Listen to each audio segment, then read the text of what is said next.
আমায় ছক্কা মাইরা দিছে গো মেম্বরের বোলা। ছক্কা তো মারছে, কিন্তু ছক্কা মেম্বরের পোলা মারে নাই, বুঝছেন? ছক্কা মারছে আমাদের কিং খান শাকিব খান। আসসালামু আলাইকুম। তুফান, চারপাশে তুফান চলতেছে, বুঝছেন? শাকিব খান, রায়হান রাফি এই তুফান দিয়া চারপাশ সয়লাভ করে ফেলাইছে। আর এখন গান বাড়িয়েছে একটা টিজারের পর, বুঝছেন? টিজার দিয়ে তো একদম টিজার নাই, কথা কস না কেন, ভুল ধরাই দিবি না। টিজ ছিল, তুফানি টিজ। পরে এখন আইসা আমাকে সব টিজ করে দিল উড়া ধুরা। তুমি কোন শহরের মাইয়া গো, লাগে উড়া ধুরা। উড়া ধুরা ছক্কা মারা দিছে আমাকে কিং খান, লাগে উড়া ধরা। গানের মধ্যে কি একটা গান বানাইছে এখন, তো শুনলেই মনে করেন এই গানটা প্রথম শুনছি যখন আমার তখন একটু বিরিয়ানি খাইছিলাম পুরান ঢাকায়, যে পেটের প্রেশার লাগছিল, বুঝছেন? তো বাথরুমে যাই বসছি, আমাদের মাহফুজ ছাড়ছে লাগে উড়া ধরে, লাগে উড়া। আরে বাবা, বাথরুম আটকায় গেছিল, বুঝছেন? টাচ করে ওপেন হয়ে গেল, উড়া ধরা অবস্থা একদম। বাথরুমের মধ্যে নাচা শুরু করে দিছে। এটাই আমাদের কিং খানের শ্রেষ্ঠত্ব যাকে বলে। গানটায় এমন রিদম দিছে, প্রীতম হাসানের মিউজিক, সে নিজেও ছিল এটার মধ্যে। এমন উড়া ধুরা লাগাইছে, বাথরুমের মধ্যে নাচ উঠে গেছে।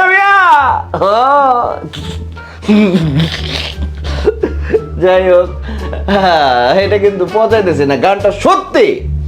দেখবেন তো সামনে যদি, এই যে গরম তো পড়ছে, বিয়ার সাথে একটু কম হইতেছে, বিয়ার শাদীর মধ্যে হলুদের একটা গান বাংলাদেশে ফিক্সড হয়ে গেল, বুঝছেন? যে আগে ম্যাজিক মামনি, তারপরে যে ডানা কাটা পরি, এরকম এগুলো ছিল। কিন্তু এই যে লাগে উড়া ধরা, এটা একটা ইতিহাস হবে। লেখা রাখেন। অনেকে নকল বলতেছে এই যে মেম্বরের পোলায় ছক্কা মারছে, তারপরে যে আছে তোমার কোন কোন জায়গায় ব্যথা গো বান্ধবী ললিতা, অশ্লীল গান, বুঝছেন? আর আছে আরেকটা অশ্লীল গান আছে এরকম, কি জানি কথাটা, আমায় বেবিওয়ালায় খাইছে গো সামনে বসাইয়া। সামনে বসে খায় কেমনে বুঝি না, মনে করছে। অশ্লীল কথাগুলারে সুন্দর কথা দিয়া সবার সামনে প্রেজেন্ট করছে রায়হান রাফি, প্রীতম হাসান। কিন্তু মেইন গানটা ছিল মরার কোকিল, আমার মমতাজ গাইছে, বেবি নাজরিন গাইছে, সবাই জানি। রাজ্জাক দেওয়ান তার কথা মেনশন করছে। তো ভাই নকল কেন বলেন? মেনশন করছে তো তার নাম, তাহলে তো নকল থাকে না। যাই হোক, এরকম কিছু মানুষ আছে যারা কিং খানের বিরুদ্ধে খোঁচাখুচি করবই, তারা এগুলো লাগাইছে, বুঝছেন? আবার অনেকে মিমি চক্রবর্তীর পিছনে লাগছে, যে তারা দেখে নাকি ফিল আসতেছে। না মিয়া, আপনার কোন কোন জায়গায় ব্যথা বান্ধবী ললিতা মিয়া, মিমি চক্রবর্তীর দেখে আপনার ফিল আসে না? ফিল নিতে বসে বাসায় কি বউ বাচ্চা নাই, গার্লফ্রেন্ড নাই, ওইটি দেখা ফিরল মিয়া। বুঝি শাকিব খানের পাশে এখন কারে দেখতে চান? সানিয়া পা সব হবে।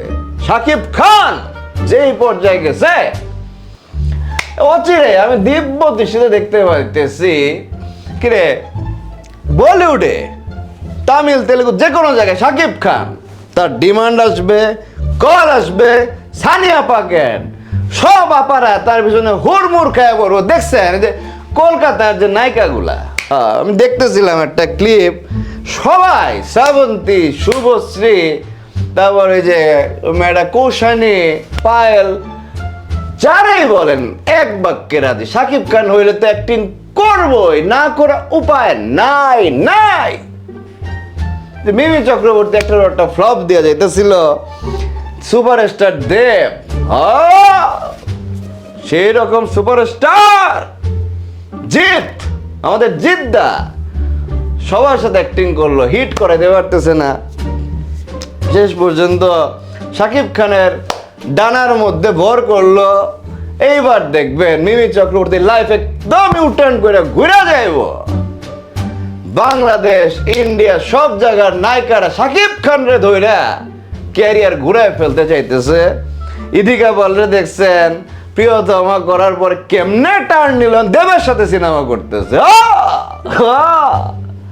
আমি তো নায়িকা হইলে বুঝছেন আমিও শাকিব খানের সাথে অভিনয় করতাম, করবো না কেন?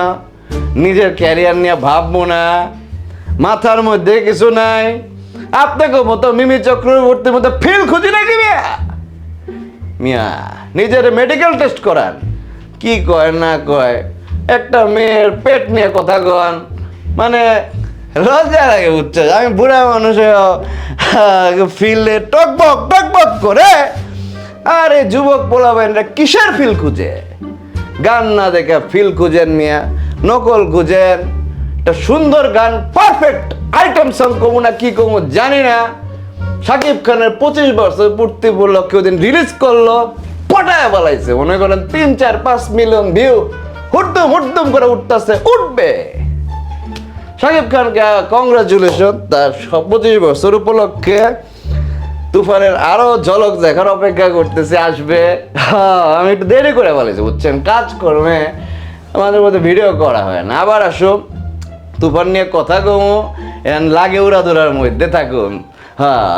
কি আমার বেবিওয়ালা খাইছে গো সামনে বসাইয়া, এটা খারাপ মিনিং করার দরকার নাই। বেবিওয়ালা তার বউরের সামনে বসে ভাত টাত খাইছে, কাজ করে আইছে, বাসায় এসে ভাত খাইছে, এটা কইছে।